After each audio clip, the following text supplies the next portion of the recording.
So when is the best time to make a move? Whether you're buying or selling, you're probably wondering, is the time right? Well, I want to break that down here today and give you my three factors to consider. And by the way, my name's Chad Leonberg and I run a local real estate team. If you're interested in buying or selling real estate in the Tampa area, feel free to hit us up at the contact info below. All right, so number one factor to consider when you're considering the best time to buy or sell is, when is it right for you? When is the right conditions for you personally? When are your personal circumstances needing to make a move? You're not an investor where this is a business for you, where you need to time it right to get this money. Yes, of course you want to gain equity and of course you want to make a smart decision, but ultimately most people move, for personal reason, for them to find a home to live in. So, if your circumstances dictate that it's time to make a move, then it's time to make a move. Of course, there's other factors that apply, beyond just do you need to make a move or want to make a move. It's, are you in a situation where you need the equity out of your current home to solve some bad spending? Maybe downsize. Have your kids moved out and it's too much, too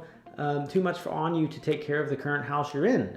Have you outgrown the current house? Have you added another member of the family and you need bigger space? Are you wanting to leave the state you're in and make a move somewhere else? So, your personal circumstances matter probably more than any other reason I could give you. So the best time to move is when it's your time to move. But the other factor I want to consider, number two here, is months of inventory. If you do want to time the market a little bit, let me give you this months of inventory stat. So months supply of inventory, that's months, there's 12 months in a year, right? So if 10 houses sell per month in a zip code or the area you're at, right?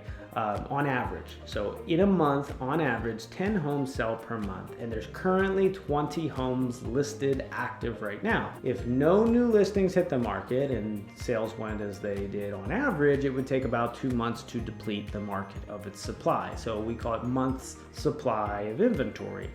6 months supply is a neutral market. Some can say 5 or something like that. But we'll just say 6 months supply is a neutral market.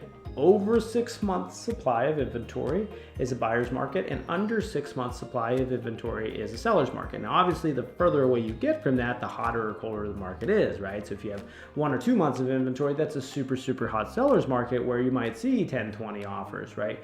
But if it's 4 or 5 months of inventory, it might not be as hot. It might be dependent on the location and the condition of the house in that market for it to still be hot or potentially get multiple offers, right? And then if it's 7 or 8, yeah, it's a buyer's market, but there still might be some moving fast. And as opposed to if it's 10, 11, or 12, it might be you can really negotiate a good deal on a property where it's super beneficial to you. So a lot of websites you can get this months of inventory stat. I know websites change a lot, but currently I like to go to just homes.com. You put in a neighborhood or zip code or things like that. You can scroll down to the very bottom, at least on the browser version I know, and probably on the mobile app too, and you can get the months of inventory stat, or check with your real estate agent.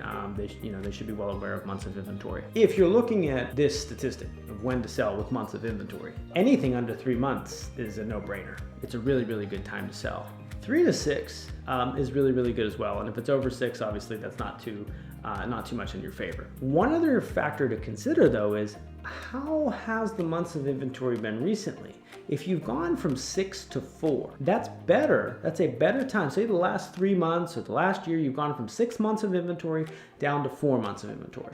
Okay, that's better to sell in than if you went from 2 months up to 4 months. If the market's going the other way, you almost need to add an extra month in your head to that way. So if it's 6 down to 4, it feels more like a 3-month supply. If it's 2 to a 4, it's gonna feel more like a 5-month supply. So the direction it's going in, especially because a lot of these stats are reported from the previous month, the direction it's going in really matters. And the third reason to consider if it's a good time to buy or sell, make a move, is if you can eliminate costs.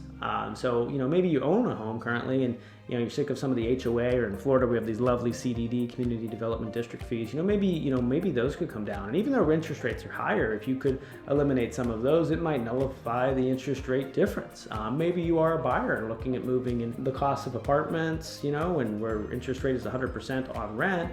That might be a smart move for you too. So also maybe you've accrued some debt. We've all gone through hard times, and there's no judgment, but maybe if there's some debt that you're paying a really high interest rate on, it might make sense as well. So if you're able to eliminate some costs, whether things that you've bared on your current, living situation, or things that you've done, in your personal spending, if you can eliminate costs, it might be the right time for you to make a move too. So all in all, these are the three major factors I would consider if you're considering making a move. I think it all mostly comes back to, your home is very personal, where you actually live, so make sure it's something that you really, really want to do. The best time is the time that makes the most sense for you personally. Who am I to say that right now is the best time, or next year, or 5 years from now? It's whatever you think is the right fit, with all the pros and cons that you can weigh out for your personal situation. So thanks for tuning in. Please like and subscribe to the channel if this was valuable to you and your home buying or selling decision. And until the next one, we'll see you around.